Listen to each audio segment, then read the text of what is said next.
Malam semua, aku dapat petunjuk. Hari ini panas, ungkep, sampai badan itu bau gak karu-karuan. Karena apa? Karena kerja juga panas banget. Seharusnya udah musim dingin, tapi karena cuacanya itu gak menentu, ya tinggal menikmati aja. Dan Cak Nun pernah mengatakan bahwa Jokowi seperti Firaun dan dihujat oleh banyak orang. Dan sekarang Allah membalikkan itu, bahwa satu persatu kebobrokan atau aib yang ditutup-tutupi tetap akan dibukakan juga. Karena apa? Karena tanah Jawa itu tanah yang malati. Dari ke-6 presiden yang dulu itu juga dipenuhi dengan ontran-ontran, juga dipenuhi dengan sandiwara. Dan untuk kasus Jokowi ini, dia bukan seorang raja, dan dia dipilih jadi presiden itu melalui pemilu, melalui rakyat, melalui partai politik. Dan kekuasaannya jatuhnya ya 10 tahun, gak bisa diwariskan ke anaknya, dan juga gak bisa dikasihkan ke sahabatnya atau ke siapapun. Karena apa? Karena takdir. Jadi kalau berusaha tetap kekuasaannya itu entah ke anaknya, entah ke temennya, entah ke saudaranya, namanya saja menentang takdir. Kalau menentang takdir, menentang kekuasaan Tuhan, ya sama seperti Firaun. Karena apa? Karena manusia hidup sudah ada takdirnya, sudah ada porsinya. Karena sesuai dengan hukum alam. Kalau melalui demokrasi maksimal 2 periode 10 tahun, ya udah sampai di situ. Jangan menghalalkan segala cara mau dikasihkan ke si A, si B, si C, apalagi ke anaknya. Karena apa? Karena nggak semua orang itu punya wahyu kepemimpinan atau wahyu ke Rabon atau sesuai dengan takdirnya.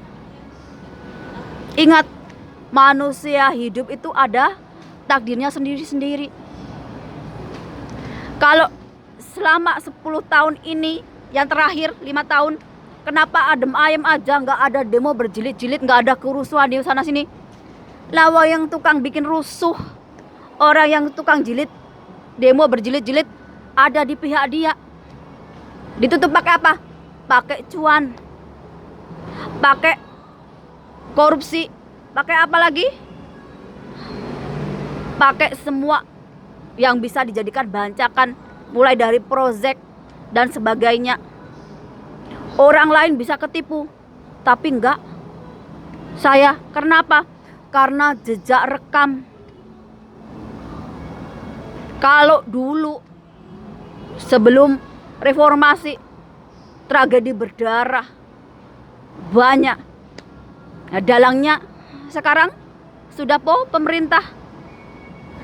Kalian bayangkan kalau sampai Prabowo dan Cendana menang lagi, bagaimana nasib rakyat kecil itu? Tragedi berdarah itu akan terulang lagi. Seperti apa? Marsina, Sum Kuning, dan kasus-kasus HAM lainnya yang gak terpecahkan. Apa Jokowi gak tahu? Tahu. Dalang-dalang di balik kerusuhan dia tahu. Tapi dia cari aman. Biar apa? Biar di pemimpinan dia itu aman. Gak di demo, gak dirusuin, gak direcokin. Ini pinternya dia. Tapi apa orang Nusantara akan hidup seperti itu terus? Hidup dalam penuh kebohongan, penuh dengan drama. Yang kaya semakin kaya, yang miskin makin miskin. Buat nyekolahin anak, buat cari makan, rakyatnya harus ke luar negeri banting tulang. Sedangkan kekayaan alam Indonesia itu buat siapa? Buat orang-orang yang sudah jadi taipan, orang-orang yang punya kuasa. Rakyatnya dapat apa? Kartu, dapat sembako. Ini 5 tahun sekali baru nyari rakyatnya buat milih. Tapi kalau udah lupa, Nusantara itu kaya raya loh, alamnya itu melimpah.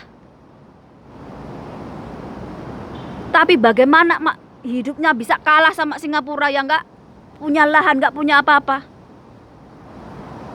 Uangnya mana? Habis di korupsi. Sampai televisi tuh artisnya ya itu aja. Apa pernah berganti? Enggak. Karena apa? Karena ada khusus di sana. Jadi yang ketarik ya orang-orang itu aja. Dimonopoli. Apalagi untuk proyek-proyek juga dimonopoli. Jadi gak ada lagi namanya kekuasaan kok bisa dikasihkan ke orang lain. Dengan apa? Dengan kamu bagi-bagi proyek, kamu bagi-bagi uang yang harusnya buat rakyat, habis dikorupsi. Kenapa nggak Anies? Anies pendukungnya nggak Islam garis keras, yang suka angkat senjata, jihad. Sedangkan hidup di tanah Jawa. Tanah Jawa turun temurun, itu Bhinneka Tunggal Ika. Kamu mau beda agama, beda bangsa, beda suku, beda agama, tapi hidup rukun, hidup damai. Tanah Jawa turun temurun ada aturannya sendiri.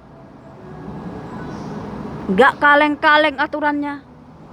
Kalau kamu mbah lelo ya kamu dihukum mati sampai keturunanmu. Bagaimana dengan Garjan? Rakyat Nusantara itu banyak yang dablek, banyak yang keras kepala. Dituturi pakai omongan itu gak bakalan mempan kalau gak dipecut duluan. Ganjar gak bakal ngatasi yang sumbu pendek, yang pikirannya cupet. Karena apa? Karena Ganjar sama Jokowi 11-12 baik, tapi jadi pemimpin itu nggak cukup baik. Kenapa? Uang rakyatnya bandel-bandel, ndablek. Diajari pakai kata-kata, bukan matur nuwun, tapi apa? Malah menentang balik. Ini watak-watak dari Sengkuni, watak-watak Mbah Lelo, keras hati, cupet pikiran. Jadi pemimpinnya nggak cukup dengan jadi orang baik. Yang ada apa? Kamu ditindas, kamu gak bakalan dihargai, rakyatmu juga gak bakalan nurut. Karena apa? Karena kamu sendiri gak bisa mencerminkan seorang pemimpin yang punya wibawa, punya karisma. Ini yang kalian lupa. Jawa itu punya tradisi turun temurun. Kalau mau jadi penguasa tanah Jawa, berani, tirakat, lampah lakunya. Gak cukup hanya dengan kuliah ke luar negeri, pendidikan tinggi, gak cukup. Karena apa? Karena kultur tanah Jawa, kultur Nusantara itu punya adat istiadat sendiri. Gimana kamu bisa ngomong rakyatmu yang masih percaya sama jin, yang masih Dablek. Yang masih nggak ngerti ceklane urip itu apa. Gimana orang-orang sekarang itu kejam, bakar istrinya hidup-hidup, bunuh anaknya. Ini zaman jahiliyahnya tanah Arab, kok ya ada di tanah Jawa, di Nusantara sekarang ini. Bayangin aja, tersadis, terkejam, malah ada di tanah Jawa, di Nusantara sekarang. Gak manusiawi lagi, gak punya hati nurani, gak punya belas kasih. Gimana yang tokoh agama harusnya mendidik orang menjadi lebih baik, malah memperkosa santrinya, menyodomi santrinya.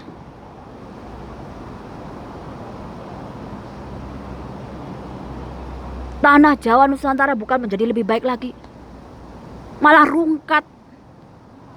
Karena apa? Karena kejatuhan dari moral, etika, dan budi pekerti. Bagaimana anak SD itu udah jadi tukang bully, yang dibully sampai cacat, gak bisa jalan, sampai trauma, gak mau sekolah. Bayangin aja, anak-anak SD loh.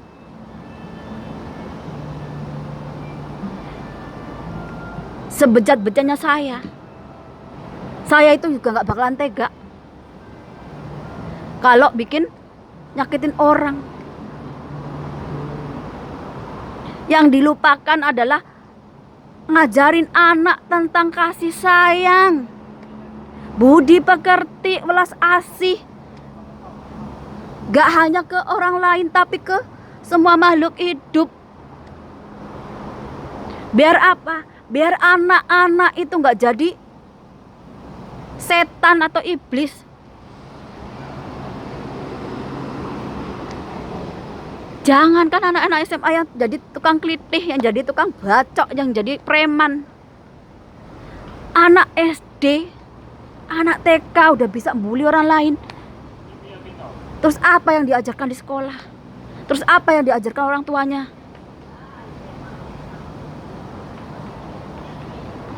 Sampai belas kasih atau belas asih ke orang lain aja gak punya.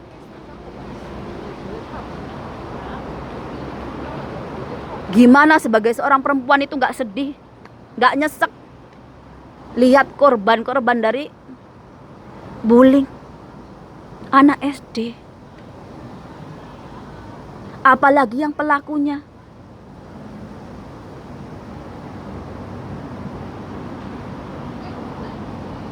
Mau jadi apa kalau sekarang aja udah seperti itu? Kalau Jokowi atau pemimpin lainnya mau masuk neraka, masuk aja ke neraka sendiri. Tapi jangan bawa rakyatmu. Kasihan rakyatmu. Rakyatmu itu gak berdosa. Jadi contoh yang baik agar rakyatmu juga jadi baik. Kalau kamu mencontohkan yang gak baik, terus rakyatmu mau ngikut siapa? Ngikut contohmu yang gak baik juga.